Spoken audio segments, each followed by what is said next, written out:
Well, let me refresh your memory on a very, very positive note. When you did come in to try and give your feedback, something magical happened. It was because of you. And are you ready for this?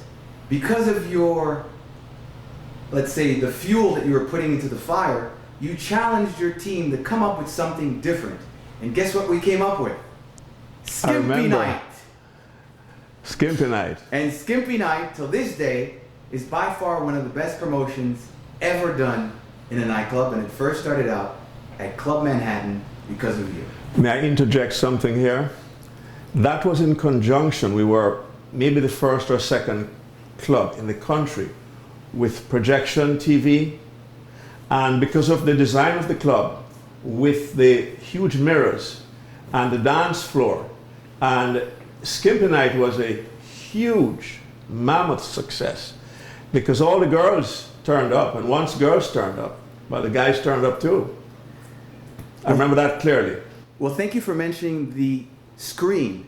Again, being part of history, sometimes you don't realize it when it's happening, but because of the fact that you had screens in your nightclub, I was able to bring on a gentleman by the name of George Morrow, who became technically the first VJ ever, because MTV was rather new at the time, and the fact that the screen was there allowed us to play videos and sync them up to the music. And we thank you for that as well. Now, there's another piece of the Manhattan history that everybody's been talking about. It's all over, it's online, it's alluded to in many documentaries, and that was the heyday, let's just call it the Scarface syndrome.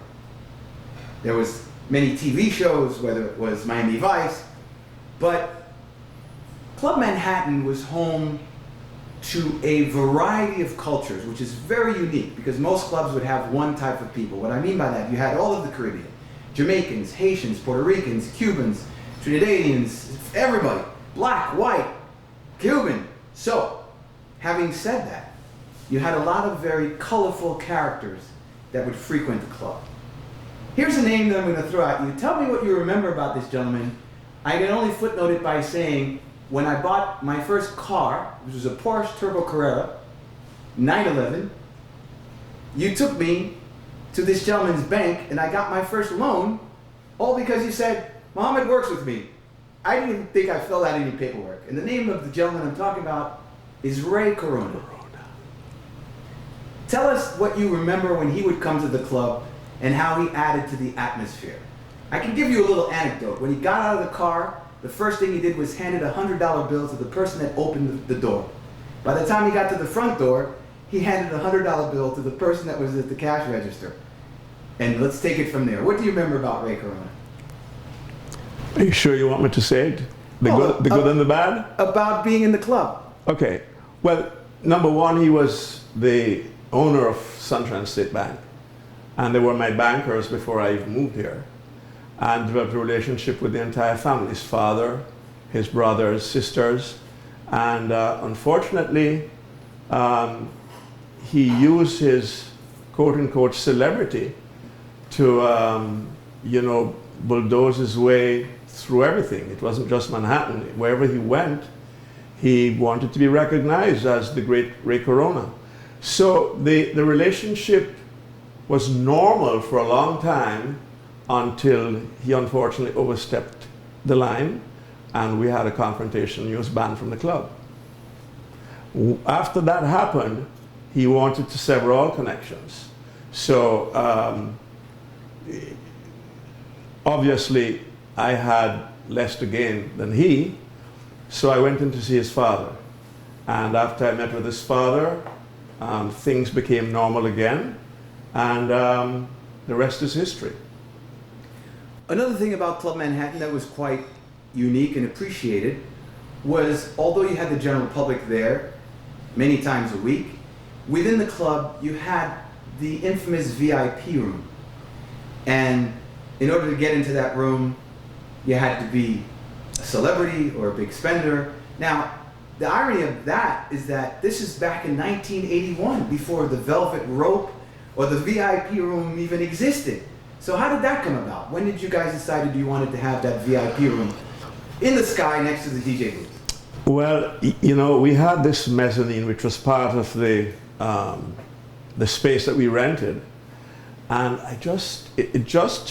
there was something that was very intriguing about that place. 400 square feet, and I got together with an interior designer, and we came up with a plan, and the bird in the room, as it was called, and because the motif was burgundy and gray, and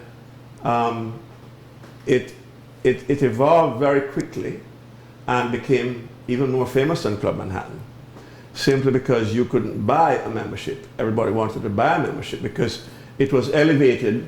It was right over the dance floor, joining the DJ, which was, I said, I take no credit. It was already there. It was just capitalizing on what was there.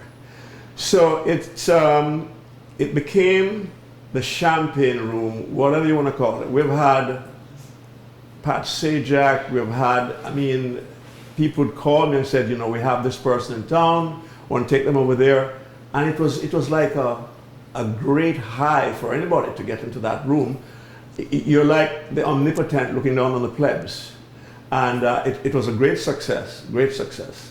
It was like having a skybox at an arena. So you mentioned earlier on that you were involved in the construction of Club Manhattan right at the very beginning, and you were learning what you called, I guess, on-the-job training.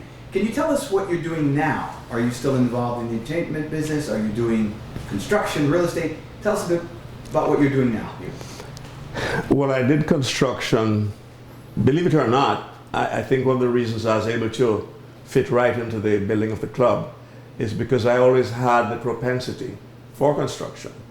And I eventually formed a company with the architect for the club. And that lasted for about 7 years, and I went off on my own. And I did it for 34 years. I concentrated on high-end single-family homes. And I retired about 2-3 years ago. So right now, I'm enjoying retirement. Well, thank you so much for that. Ray, are you around? Yeah. Did we lose him? No, So we can stop and then we'll mic Ray? nice. Good stuff. Want to change the shot? Yep.